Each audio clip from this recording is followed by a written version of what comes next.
अध्यक्ष महोदय, 2009 मध्ये वसई विरार महानगरपालिकेची स्थापना झाली. अध्यक्ष महोदय, गेल्या 16 वर्षामध्ये जवळपास 2300 इमारतींना सीसी देण्यात आलेली आहे. अध्यक्ष महोदय, आणि या सीसी मिळालेल्या इमारतींना अजूनपर्यंत 90% इमारतींना ओसी मिळालेली नाही. अध्यक्ष महोदय, आणि त्यामुळे या इमारतींना पाणीही उपलब्ध होत नाही. अध्यक्ष महोदय, एवढ्या मोठ्या प्रमाणावर विकासकांनी ओसी न घेण्याचे कारण स्पष्ट आहे. मंजुरीपेक्षा जास्त बांधकाम केले असल्यानेच हे विकासक ओसीसाठी अर्ज करत नाही आहेत. त्यामुळे मंजूर नसलेल्या वाढीव बांधकामामध्ये राहणाऱ्या सदनिका धारकांची सुद्धा खूप मोठ्या प्रमाणात फसवणूक झालेली आहे. अध्यक्ष महोदय, हा सर्व प्रकार वसई विरार महानगरपालिकेचे तत्कालीन आयुक्त, नगर रचना विभागाचे अधिकारी आणि विकासक यांच्या संगनमताने झालेले. अध्यक्ष महोदय, आणि यांच्या या भ्रष्ट कारभारामुळे सामान्य जनता यामध्ये भरडली जाते. अध्यक्ष महोदय, या लक्षवेधी यापूर्वी सुद्धा यावर लक्षवेधी मांडण्यात आली होती आणि त्यावेळेला शासनाने उत्तर दिलं होतं की ओसी न घेणाऱ्या विकासकांच्या इतर मालमत्तेवर बोजा लावून त्यांचा नवीन प्रकल्प मंजूर करणार नाही, असं शासनाने उत्तर दिलं होतं.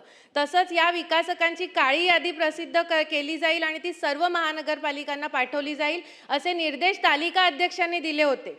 त्यानंतर 16 जुलै 2025 रोजी सन्माननीय मुख्यमंत्री महोदयांनी बैठक घेतली होती आणि त्या बैठकीमध्ये सांगितलं होतं की ह्या विकासकांना किंवा इमारती धारकांना ओसी देण्यासाठी अभय योजना लागू करण्यात यावी. या मुख्यमंत्र्यांच्या आदेशाचं सुद्धा पालन केलेलं नाही आहे. अध्यक्ष महोदय, तालिका अध्यक्षांच्या आदेशाचं सुद्धा अजूनपर्यंत 7 महिने झाले तरी सुद्धा पालन केलेलं नाही आहे. अध्यक्ष महोदय, मला जे उत्तर मिळालेलं आहे अध्यक्ष महोदय या लक्षवेधीसाठी, ते अत्यंत दिशाभूल करणारं उत्तर आहे. अध्यक्ष महोदय, यामध्ये सिडकोच्या काळातली माहिती देऊन या मूळ मुद्द्याला बगल देण्याचा प्रयत्न केलेला आहे. मुळात हा मुद्दा महानगरपालिकेने 2300 इमारतींना जे सीसी दिलेली आहे तो मुद्दा आहे. सिडकोच्या इमारतींना सीसी दिल्याचा मुद्दा ह्यामध्ये नाही आहे. अध्यक्ष महोदय, त्यामुळे ह्या इमारतींना ओसी देण्यासाठी महानगरपालिका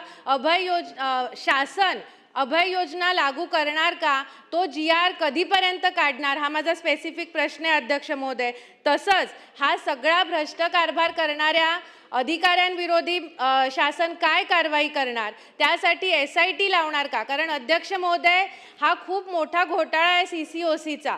आमच्याकडे आत्ताही तथाकथित कॉलेजमध्ये बसून ओसी द्यायची की नाही हे ठरवलं जातं. अध्यक्ष महोदय, महानगरपालिकेमधनं कारभार चालवला जात नाही, तर महानगरपालिकेच्या बाहेर कुठेतरी बसून हे सगळे कारभार चालतात.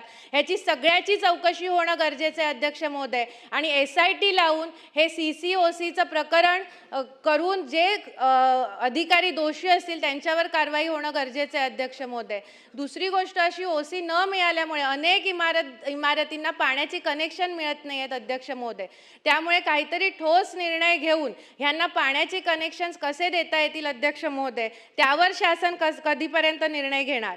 तसंच उत्तरामध्ये अध्यक्ष महोदय दिलेलं आहे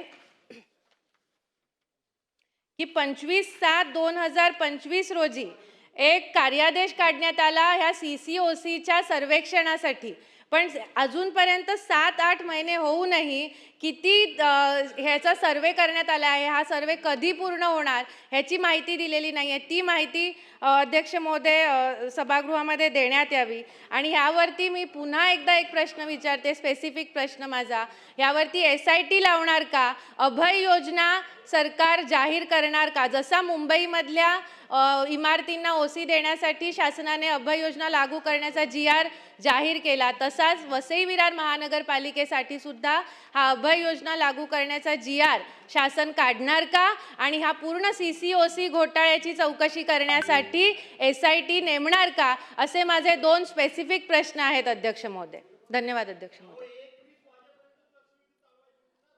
अध्यक्ष महोदय, सदस्य स्नेहाताई दुबे यांनी हा जो प्रश्न उपस्थित केला, अध्यक्ष महोदय, हा मागच्या वेळेस पण सभेमध्ये येऊन गेला आणि ज्या वेळेस ह्या ओसी संबंधाचा जवळजवळ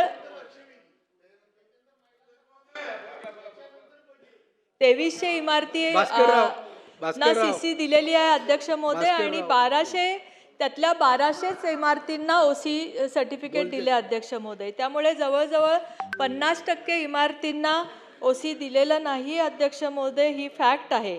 त्यासंबंधी ज्यावेळेस माननीय मुख्यमंत्री यांच्या अध्यक्षतेखाली 16/7 रोजी बैठक पण संपन्न झाली होती अध्यक्ष महोदय, आणि मुख्यमंत्री साहेबांनी स्वतः आदेश दिले होते की ह्या सगळ्या बाबी ज्या आहेत, ज्यांना OC दिलेली नाही आहेत, त्या तपासून घ्यावा, त्यांचा एक सर्वे करावा आणि त्यानुसार दंडाची कारवाई करून त्याचा दंड भरून घेऊन या इमारतींना OC द्यावी अध्यक्ष महोदय. पण अजूनही म्हणजे मी आपल्याच माध्यमातून सांगू इच्छिते की अजूनही वसई महानगरपालिकेने ह्याच्यामध्ये काही ठोस पावलं उचलली नाही आहेत. त्यांनी जी काही स्वाती इंडस्ट्रीजला हे दिलं होतं काम, त्यांच्याकडनं पण ह्याचा सर्वे अजून झालेला नाही अध्यक्ष महोदय. मी आपल्या माध्यमातून सांगू इच्छिते की ज्या इमारतींच्या OCसाठी महानगरपालिकेने स्वतः कारवाई करणं सुरू करावं.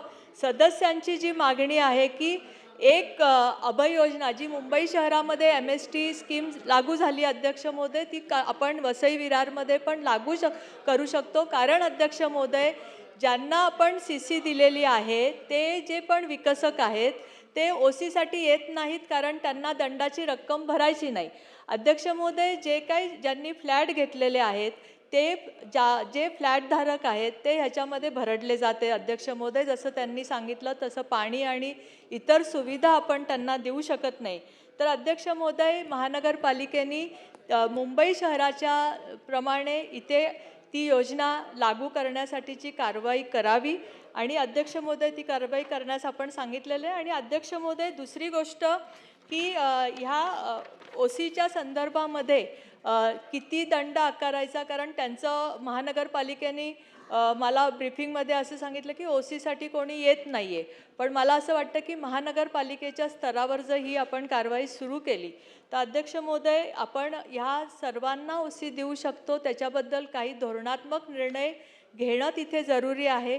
आपली जी OC देण्याच्या पॉलिसीमध्ये म्हणजे जर त्यांना आपण निर्देश दिले होते की जे पण विकसक आहेत त्यांना तो दंड जो लावलेला आहे तो त्यांच्याकडनं त्यांच्या दुसऱ्या मालमत्तेच्या आधारे त्याच्यावर बोजा चढवून तो वसूल करावा, पण तोही अद्यापपर्यंत त्याच्यासंबंधीची पण काही कारवाई महानगरपालिकेने केलेली नाही. हा अतिशय गंभीर प्रश्न आहे अध्यक्ष महोदय.